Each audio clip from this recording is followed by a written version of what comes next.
പയ്യന്നൂരിൽ UDF municipal തിരഞ്ഞെടുപ്പ് convention സംഘടിപ്പിച്ചു. പയ്യന്നൂർ ഗാന്ധി മന്ദിരത്തിൽ നടന്ന കൺവെൻഷൻ MK രാഘവൻ MP ഉദ്ഘാടനം ചെയ്തു. തിരഞ്ഞെടുപ്പിൽ ജനങ്ങളാകെ ഈ സർക്കാരിനെ താഴെയിറക്കാൻ മുന്നോട്ട് വരുമെന്നും MK രാഘവൻ MP പറഞ്ഞു.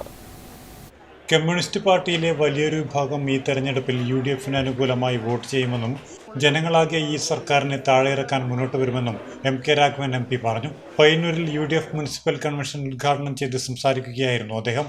രക്തസാക്ഷി ഫണ്ട് പോലും തിരുമറി നടത്തിയെന്ന് പറഞ്ഞാൽ അതൊരിക്കലും ആർക്കും സഹിക്കാവുന്ന കാര്യമല്ല. അതെല്ലാം തുറന്ന് പറഞ്ഞതിനാണ് നിങ്ങൾ ആലോചിക്കണം ശ്രീ കുഞ്ഞികൃഷ്ണൻ പാർട്ടിയിൽ നിന്ന് പുറത്താക്കിയത്.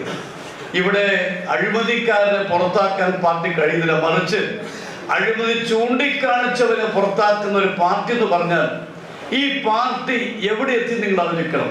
എന്ന് പറഞ്ഞാൽ കേരളത്തിൽ, ചുരുക്കി പറഞ്ഞാൽ കേരളത്തിൽ ഇന്ന് പുത്തൻ മുതലാളിത്ത സംസ്കാരം കൊണ്ടു നടക്കുന്നത് CPM-ലെ നേതാക്കളാണെന്ന് തുറന്നു പറയേണ്ടി വരും. അങ്ങനെയുള്ള പാർട്ടിയിൽ നിന്ന് നീതി കിട്ടില്ല ബോധ്യം വന്നുകൊണ്ടാണ് ശ്രീ കുഞ്ഞികൃഷ്ണൻ നിലപാട് സ്വീകരിച്ചത്. അതുകൊണ്ട് ഈ തെരഞ്ഞെടുപ്പ് വളരെ ഗൗരവമായി നിങ്ങൾ കാണണം. UDF പിന്തുണ നൽകുന്ന സ്വതന്ത്ര സ്ഥാനാർത്ഥി V കുഞ്ഞികൃഷ്ണനെ വമ്പിച്ച ഭൂരിപക്ഷത്തോടെ വിജയിപ്പിക്കാൻ മുഴുവൻ UDF പ്രവർത്തകരും മുന്നോട്ട് വരണമെന്നും അദ്ദേഹം ആവശ്യപ്പെട്ടു. KV ഭാസ്കരൻ അധ്യക്ഷത വഹിച്ചു. MMR AP Narayanan, SA Shukkur Haji, P Lalitha teacher, K Jayaraj, advocate DK Gopinath, VK Shafi, KK Ashraf എന്നിവർ സംസാരിച്ചു. Network news Payyanur.